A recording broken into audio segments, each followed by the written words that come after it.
Subject recruitment and selection. Chapter recruitment. As the topic is sources of recruitment. So there are two sources of recruitment. The first one is internal sources and second one is external sources. Internal sources क्या होता है? Internal sources मतलब with in a company जो employees है उनके reference से या उनके ट्रांसफ़र से या उनके प्रमोशन से हम लोग अपना जो रिक्रूटमेंट प्लेस जो वैकेंसी है वहाँ पे रिक्रूटमेंट करते हैं एम्प्लॉयज़ का। एक्सटर्नल सोर्सेस मतलब जो हमारे कंपनी के बाहर के लोग हैं, जैसे कि स्कूल हो गया, कॉलेज हो गया या मीडिया हो गया या कहीं पे भी हम लोग एडवर्टाइजमेंट दे के रिक्रूटमेंट कर रहे हैं तो उसको एक्सटर्नल रिक्रूटमेंट बोला जाता है। अब पढ़ते हैं इंटरनल सोर्सेस में क्या क्या मतलब कैसे कैसे रिक्रूटमेंट होता है। तो जॉब पोस्ट कर सकते हैं, मतलब बता सकते हैं अपने एम्प्लॉयज़ को कि ये वैकेंसी है, तो उसके अकॉर्डिंग हम देखेंगे कि हमारे पास जो एम्प्लॉयज़ है कौन उसके लिए एलिजिबल है, उसको अपॉइंट रिक्रूट करेंगे। सेकंड जो एग्जांपल है वो है प्रमोशन या फिर ट्रांसफ़र। या तो किसी एम्प्लॉयज़ का प्रमोशन कर सकते हैं, मतलब जहाँ पे वैकेंसी है वहाँ पे हम उसको पोस्टिंग दे सकते हैं, या तो कोई एम्प्लॉय अगर ट्रांसफ़र हो रहा है तो वहाँ पे अगर कोई वैकेंसी है तो हम वहाँ पे किसी एम्प्लॉयज़ को रिक्रूट कर सकते हैं। Next employ referrals. Employees referrals मतलब किसी एम्प्लॉय के थ्रू किसी को रिक्रूट करना। इसके बाद है री recruiting farmer employees and applicants, मतलब एम्प्लॉयज़ में ही अगर कोई एक एम्प्लॉय है तो उनको ही हम फिर से क्या कर सकते हैं, उस वैकेंसी पे अपॉइंट कर सकते हैं। और उसके बाद है इंटरनल रिक्रूटिंग डेटाबेस, मतलब हमारे पास जो एम्प्लॉयज़ का रिकॉर्ड है कंपनी में, उसके अकॉर्डिंग देखना उनका रिकॉर्ड कि कौन सा एम्प्लॉय जो है रेगुलर है या किसका कैसा परफॉर्मेंस है, उसके अकॉर्डिंग रिक्रूटमेंट करना। अब जो है इंटरनल सोर्सेज का एडवांटेजेस क्या है और डिसएडवांटेजेस क्या है ये एक बार पढ़ लेते हैं। तो एडवांटेजेस क्या है कि जो एम्प्लॉई है उनको मोटिवेशन मिल जाता है, उनको ऐसा लगता है कि हाँ कंपनी जो है वो हमें को क्या करे, प्रायोरिटी दे रही है। सेकंड एडवांटेजेस जो है वो है बेटर असेसमेंट ऑफ एबिलिटीज़, मतलब कंपनी के ही लोग, अगर कंपनी के एम्प्लॉयज़ कंपनी में ही डेवलपमेंट या प्रमोशन हो जाता है तो वो कंपनी के लिए सबसे अच्छी बात होती है और एम्प्लॉयज़ के लिए भी, कि आपको बाहर से किसी को हायर नहीं करना है, आप ऑलरेडी उस एम्प्लॉय को जानते हो, पहचानते हो, आपका एक अच्छा अंडरस्टैंडिंग हो जाता है। नेक्स्ट है lower cost for some jobs. Internal sources में क्या हो जाता है कि अगर किसी के थ्रू कोई आता है या हो सकता है कि किसी एम्प्लॉय को कम कॉस्ट में ही क्या कर सकते हैं, बढ़ा सकते हैं, मतलब थोड़ा सा ही पैसे बढ़ा देंगे और उसको बोलेंगे कि आप दोनों जॉब क्या करो, देखो या मैनेज करो, ऐसा। नेक्स्ट है motivator for a good performance. अच्छा अगर कोई परफॉर्म करता है तो उसको हमको अप्रिसिएशन करना चाहिए, और जब हम अप्रिसिएशन करते हैं तो इंटरनल सोर्सेज में अगर कोई जगह खाली है तो हम उसको क्या कर सकते हैं, हायर कर सकते हैं या प्रमोशन दे सकते हैं।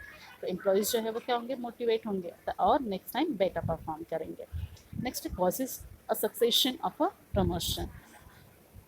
तो इंटरनल सोर्सेस क्या करता है, ये एक रीज़न है जो प्रमोशन के लिए क्या करता है, मतलब एम्प्लॉयज़ को हेल्प करता है कि आप अच्छे से परफॉर्म करो ताकि आपका इसी कंपनी में रह जाओ, अच्छी सैलरी मिलेगी, अच्छी पैकेज होगा।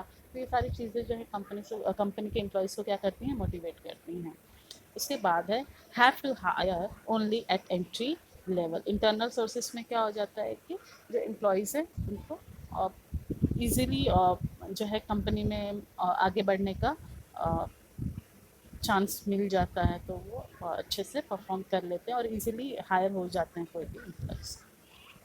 अब डिसएडवांटेजेस जो है वो क्या क्या है, तो अगर फॉर एग्जांपल एम्प्लॉयज़ हैं, मैं समझो रिकॉर्ड के बेसिस पे जा रही, तो कभी कभी क्या हो सकता है, मैंने समझो किसी एक एम्प्लॉय को हायर किया कि हाँ ये जो एम्प्लॉय है ये परफेक्ट होगा इस पोजीशन के, तो बाकी जो हो सकता है क्या होंगे, अगेंस्ट में जा सकते हैं कि यहाँ पे भी क्या चल रहा है, नेपोटिज्म चल रहा है या पॉलिटिकली क्या कर रहे हैं, एम्प्लॉयज़ का प्रमोशन कर रहे हैं, तो ये एक डिसएडवांटेजेस हो जाता है। फिर उसके बाद जो सेकंड डिसएडवांटेजेस है वो है कि कोई ऐसा एम्प्लॉयज़ जो है, मतलब हमको अपने ही कंपनी में एम्प्लॉयज़ परफेक्टली उस स्पेसिफिक पोस्ट के लिए नहीं मिल पाते हैं, तो वो भी एक डिसएडवांटेजेस है। और कुछ एम्प्लॉयज़ जो हैं वो निगेटिवली क्या करते हैं, कंपनी को समझते हैं, तो उनको ऐसा लगता है कि इतनी कम सैलरी में हम काम क्यों करें, ये जो भी रीज़न है। तो ये क्या है, एक टाइप का हमारा डिसएडवांटेजेस है। नेक्स्ट देख लेते हैं एक्सटर्नल सोर्सेज। एक्सटर्नल सोर्सेज जैसे कि मैंने आपको बताया कि बाहर बाहर से प्लेसमेंट करना या जॉब वैकेंसी फुलफिल करना, ये एक्सटर्नल सोर्सेस होता है। तो एग्जांपल क्या है, जैसे कि स्कूल है, कॉलेज है, या फिर यूनिवर्सिटी है, या फिर हम लोग कहीं पे एडवर्टाइजमेंट दे देते हैं, या किसी एजेंसी के थ्रू एम्प्लॉयमेंट करते हैं, रिक्रूटमेंट करते हैं। तो ये सब जो एक सोर्सेस क्या किसके हैं, एक्सटर्नल सोर्सेस के। अब एक्सटर्नल सोर्सेस के डिसएडवांटेजेस और एडवांटेजेस क्या है वो भी देख लेते हैं। एक्सटर्नल सोर्सेस का पहला एडवांटेजेस क्या है कि ये नए लोगों को क्या करता है, कंपनी में लेके आता है, उनको चांस देता है, रिक्रूट करता है। नेक्स्ट जो एडवांटेजेस है वो है cheaper and faster than training. मतलब किसी को ट्रेनिंग देने से अच्छा है कि हम नए को उसके स्किल्स पे, उसके एलिजिबिलिटी पे हम उसको हायर कर सकते हैं। नेक्स्ट है प्रोफेशनल्स। अगर हम बाहर से किसी को हायर करते हैं तो हम उसका अच्छे से इंटरव्यू लेते हैं, तो हमको पता होता है कि हाँ ये जो है स्पेसिफिक कैंडिडेट हमारे जॉब के लिए परफेक्ट है या फिर नहीं है। तो हमको उससे क्या होता है कि एक अच्छे लोग जो है, अगर अच्छे लोग मिल जाते हैं और हम उनको रिक्रूट कर लेते हैं। नेक्स्ट जो है no group of political supporters in a company. अगर बाहर से कोई आता है तो वहाँ पे कोई हमारा नेपोटिज्म नहीं है, क्योंकि वहाँ पे कोई पहचान नहीं होता। हम मीडिया के थ्रू या एजेंसी के थ्रू किसी को भी लेके आते हैं। इसके बाद है ऑर्गेनाइजेशन ऑलरेडी। एक्सटर्नल सोर्सेस का नेक्स्ट एडवांटेजेस क्या है, वो है कि ऑर्गेनाइजे ये जो है ये क्या करता है, न्यू इंडस्ट्रीज़ को मर्ज करता है, नए नए लोगों से पहचान बनाता है। जैसे कि एजेंसी हो गया, वहाँ पे अगर आपका कांटेक्ट होगा या मीडिया जो है उसके थ्रू नए नए लोग आते हैं, तो आपका रिलेशनशिप जो है वो अच्छा बनते जाता है। अब डिसएडवांटेजेस क्या है एक्सटर्नल सोर्सेज का, तो डिसएडवांटेजेस क्या है कि सब जो है, हो सकता है कि आपने जो वैकेंसी रखा हुआ है वहाँ पे कोई भी एम्प्लॉय या कोई भी कैंडिडेट जो है परफेक्ट या फिट नहीं होता रहेगा उस पोस्ट के लिए। तो ये डिसएडवांटेजेस हो सकता है कि आपने इतना सब कुछ खर्चा किया और आपको परफेक्ट एम्प्लॉय या कैंडिडेट नहीं मिलता है।